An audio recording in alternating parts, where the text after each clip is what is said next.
Terry McLaurin has requested a trade from the Washington Commanders. He is sick and tired of the disrespect that this franchise has showed him with how they're proceeding with his contract negotiations. This is a guy who has had over 1,000 yards receiving for 5 straight seasons. He's coming off an all-pro campaign, and yet the Commanders front office thinks that it's smart to play hardball with the most important piece to ensuring that Jayden Daniels avoids having a sophomore slump.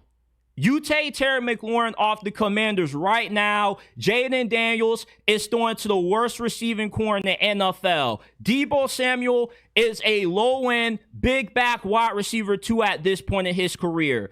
Luke McCaffrey hasn't shown any promise to think that he can be a productive starter in this league, and Noah Brown is a wide receiver 3 at best. Terry McLaurin should be getting the money that he's asking for. DK Metcalf is getting paid $33 million per season. Garrett Wilson has just agreed to an extension that's going to give him $32.5 million per year.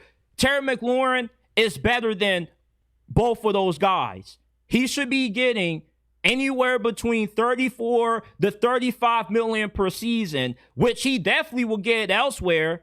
And that's where the Commanders are going wrong with this. You're trying to play hardball, trying to tell Terry McLaurin that he's not worth what he's seeking, when there are other teams out there that will be more than willing to make Terry McLaurin a higher paid receiver than Garrett Wilson and DK Metcalf. The Steelers, the Patriots right now, they will pay Terry McLaurin $35 million per season. When the guy is worth a certain asking price on the open market, it's not smart to try to lowball him. And this ideology that fans are suggesting Terry McLaurin take less money because he finally has a good quarterback, he should prioritize winning over trying to cash out, is incredibly stupid.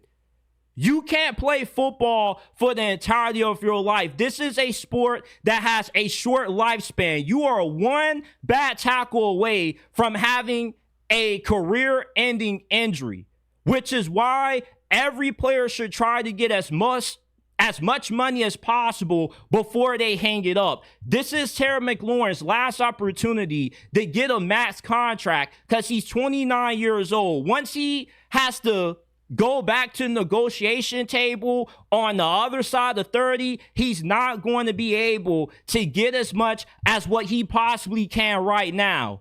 You don't go to your boss and allow them to make you take a pay cut, and you think that you're still finna stick with that job out of loyalty because you're trying to do what's best for the company. Nobody does that. There is no loyalty in professional sports. As soon as you fall off and you no longer is as good as what you used to be, you are thrown to the wolves. So if these owners, coaches, and general managers aren't loyal to any of these players, why should any of these players be loyal to any of these teams by taking less money when Lil Wayne says too much money ain't enough money? Just because you see a guy get paid $35 million per season doesn't mean they're getting all of that hitting their bank account. You have to take some of that out due to federal taxes, state taxes. You got to take 5-10% to give to the agent.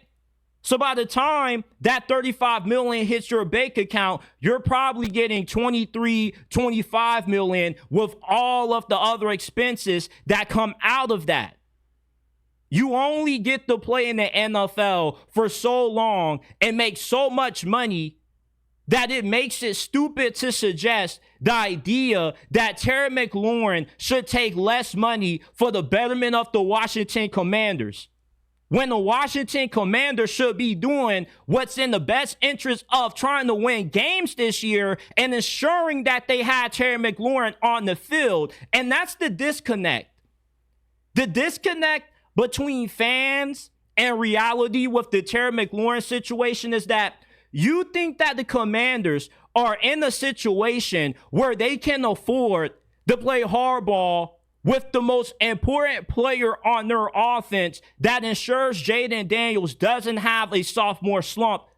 They can't play hardball with Terry McLaurin. You need good receivers that have good quarterback play. If not, Jayden Daniels is going to be running for his life out there. Without Terry McLaurin, Jayden Daniels would turn into a running back. There's no other receivers that the Commanders have that put fear in any opposing defensive coordinator's heart.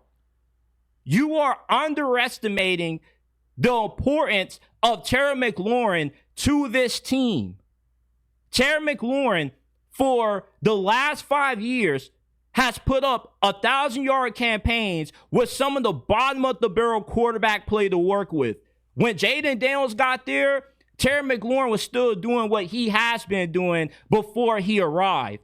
He's been the model of consistency for a high-end wide receiver one.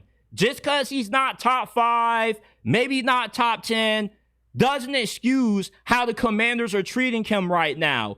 He's asking for $34 million per season, more than DK, more than Garrett Wilson. We should all agree that he's worth that kind of money. He deserves that kind of money. He's earned that kind of money. The Commanders have been so disrespectful to Terry McLaurin to the extent that they signed an old washed-up Von Miller before making sure they paid him.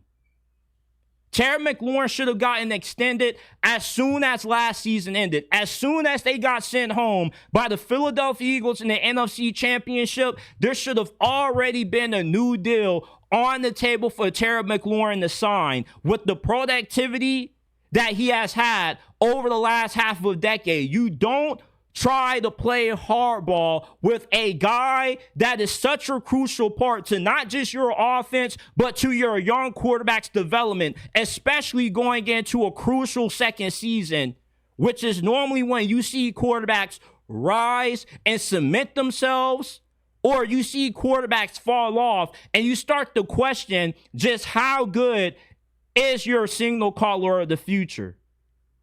Pay Terry McLaurin, and if you're not going to pay him, you can trade him and risk Jayden Daniels having a sophomore slump, which definitely will happen without Terry McLaurin. We underestimate the value of certain guys to quarterback success because we get enamored with how good a quarterback is, but a quarterback is only as good as the team that he has around him. You can only overcome certain limitations to a certain extent when you go up against a team like the Philadelphia Eagles that's just stacked everywhere. You take Terry McLaurin off the Commanders, they get destroyed 56-0 by the Philadelphia Eagles today. It makes no sense, and it's incredibly idiotic and stupid that Terry McLaurin has to take it this far and demand a trade just to put his foot down with this organization where he's been the most consistent player on offense for half a decade for.